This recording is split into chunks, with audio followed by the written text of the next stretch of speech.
Matthieu 9, à partir du verset 9. Écoute bien. De là, étant allé plus loin, Jésus vit un homme assis au lieu des péages et qui s'appelait Matthieu. Il lui dit, suis-moi. Cet homme se leva et le suivit. Selon toi, l'évangile de Matthieu a été écrit par Matthieu, mais c'est quelqu'un qui a été raconté l'histoire sur Matthieu. Question, c'est fini, je peux parler. Oui, tu peux parler, c'est ça.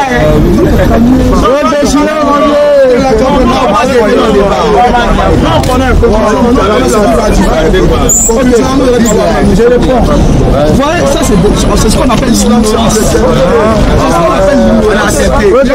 Il me fait sortir un test où il est écrit que Matthieu. Mais tu dis un test qui ressasse l'histoire de ce qui s'est passé au temps de Jésus. Comment Jésus-Christ a pu tout cette histoire. Mais si Matthieu même écrit que Jésus-Christ a vu un homme appelé Matthieu, donc pourquoi Jésus-Christ attend? Dites que la Bible a été falsifiée, mélangée, c'est pas grave. Mais prenez la Torah authentique des Juifs et puis montrez-moi où ces Juifs-là faisaient cela.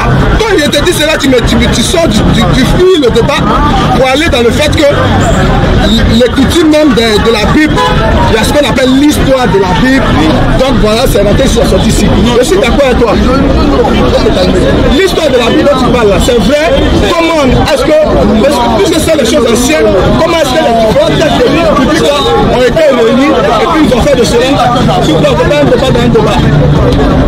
Tu vois, et puis ils ont fait de cela un livre. Ça là, nous tous on sait. C'est moi je te parlais de choses qui m'ont fait des épîtres de Pierre. Il y a eu ceux de Timothée qui était retrouvé dans un coin, dans un tombeau avec un moine juif. Donc nous tous on sait que ces écritures ont été de ça et là. Ça on sait. Mais les juifs là, eux-mêmes ont écrit leur histoire. Ça tu peux pas mentir. Ça là tu peux pas mentir. Les juifs eux-mêmes là, comment Moïse a fait, puis il a eu la loi là, ils ont écrit. Donc prends eux-mêmes les livres, laisse la Bible. Eux-mêmes les livres, il faut prendre et puis montre-moi que quand Moïse est arrivé au sommet là, Dieu a récité, et puis Moïse est descendu, il a récité au peuple. C'est un mensonge. Je n'ai pas encore fini, il y a attaqué maintenant le Coran. Tu as dit que le Coran était écrit au temps de Mohammed. Tu as entendu ça? Tu as dit que à une fête là, comment on a fait ça? Merci. Mohammed était assis avec ces choses. Donc ça veut dire que ce livre là était écrit. C'est le Coran, c'est pas lui. La loi est récitée. Voilà. Les choses est Coran d'abord. Mais quand est-ce qu'il a écrit le Coran? La base du Coran est le Coran. Qu'est-ce du vivant de Mohammed, ils ont écrit le Coran? Ou bien c'est quand Mohammed est parti, est mort qu'ils ont écrit le Coran? Question.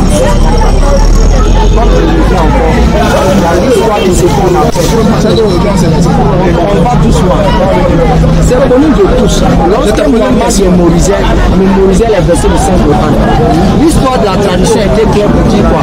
Mohammed l'enseignait à ses disciples, que certains de ses disciples les recopiaient, ceux qui n'avaient pas la capacité de mémoriser les recopiaient. Donc chacun d'entre eux, les disciples avaient des fragments du Saint-Coran. D'autres avaient la Sourate Bakara, d'autres avaient la Sourate Nas, d'autres avaient chose, d'autres avaient la moitié. Maintenant, quand ils se retrouvaient même pour tout même les choses de la prière de Ramadan, Mohammed les montrait tous, chacun comment le Coran est. Ça c'est du vivant de Mohammed. Tout le Coran, c'est du vivant de Mohammed, ça a été descendu. Ce n'est pas après Mohammed que le Coran est venu. Maintenant le Coran, sa base, laisse-moi parler. Le Coran, sa base, elle est orale, elle n'est pas écrite d'abord. Écoute bien, le Coran, sa base, elle est orale, elle n'est pas écrite. C'est pour ça qu'un musulman, d'abord, ordinaire la même, lambda qu'on voit là, la première chose qu'on prend pour l'identifier, pour qu'on veut le respecter, c'est lorsqu'il mémorise le Coran. Parce que la base du Coran, c'est la mémorisation. Ce n'est pas l'écrit. L'écrit n'est qu'un supplément. Nos imams, tu penses qu'ils ont besoin de prendre le Coran pour rester? Non.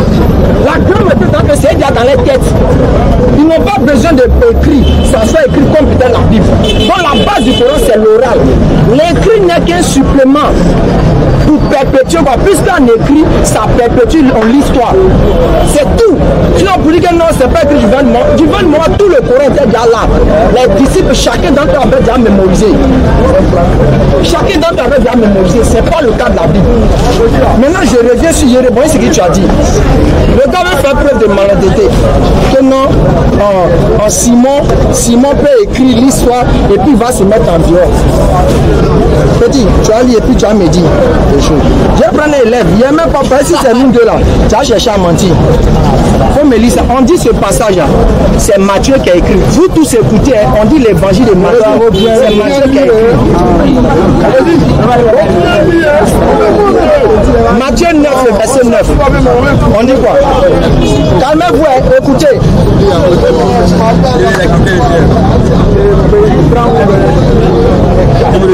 Matthieu 9, le verset 9.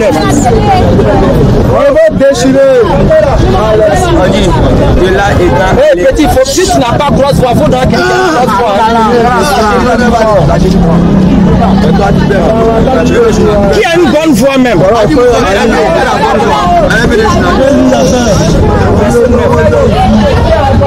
Calmez-vous et puis écoutez.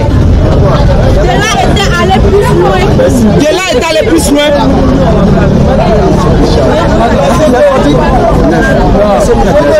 De là étant allé loin. Jésus fut un homme assis. De là étant allé loin. Jésus fut un homme assis au lieu d'un péage et qui appela Matthieu. Lui dit, suis-moi cet homme. Celui leva et lui suivit. Comme Jésus était à la table. Compris. Je reprends encore. Le terme n'est pas bien entendu. On dit quoi? De là était assis un monsieur qu'on appelle Matthieu. Et Jésus lui dit, suis-moi. Et il le suivit. Maintenant, on demande à notre grand frère, est-ce qu'il est sûr que l'évangile de Matthieu a été écrit par Matthieu? Il dit oui, ça a été écrit par Matthieu. Question. Matthieu peut-il écrire l'évangile pour dire que de là, un monsieur était assis, s'appelait Matthieu et qui suivit Jésus? On n'est pas bête. Même si on rentre dans le... Écoute-moi, même si on rentre dans ce qu'on appelle en français le discours direct et le discours indirect là, ça là, c'est caduque, ça ne tient pas la route. Ça montre clairement que quoi? C'est quelqu'un qui a écrit sur Matthieu. Comment toi tu peux venir berner les gens qui sont là à l'école disant que non, le passage dit que toi-même tu vois un passage clair comme ça, on dit de là, était assis un monsieur qu'on appelle Matthieu et qui a suivi Jésus. Si c'était Matthieu, premièrement il allait à la base pour dire quoi? Moi j'ai suivi Jésus, ceci, cela. C'est ce qui allait se passer. J'ai pris encore un deuxième passage, c'est notre évangile encore. Tu vas comprendre. Ça va rester.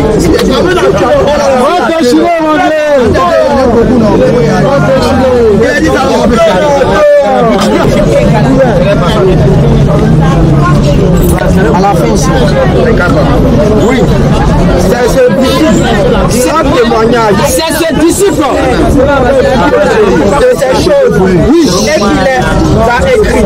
Oui. Et nous les savons que son témoignage est vrai. Qui a entendu que nous savons que le témoignage de ce disciple est vrai? C'est qui? Faut lire comme et puis tu vas nous dire. C'est à ton temps de parler. Oui, non. Elle a l'attitude de parler. Oui. Moi, je dis actuellement, tu dis ce que tu veux dire. Oui, dans mon temps là, j'ai dit faut lire et puis tu vas nous dire. Quand j'aurai mon temps de parler, oui, j'ai dit dans mon temps. Oui, je laisse mon temps. Finis d'abord. Matthieu 21, le verset 24. Je reprends encore. C'est ce disciple là qui rend témoignage de ces choses et qui les a écrites. Et nous savons que son témoignage est vrai. Qui est en train de parler ici? C'est le disciple de Jésus lui-même. Ou bien c'est quelqu'un qui est en train d'écrire les écrits du disciple de Jésus. Vas-y. Je te laisse mon temps même. Vas-y. Pour la gouverne de tout le monde, si quelqu'un a un Coran ici, le même lecteur, le même Coran chapitre 66, verset 12. Coran chapitre 66, verset 12. Écoutez bien.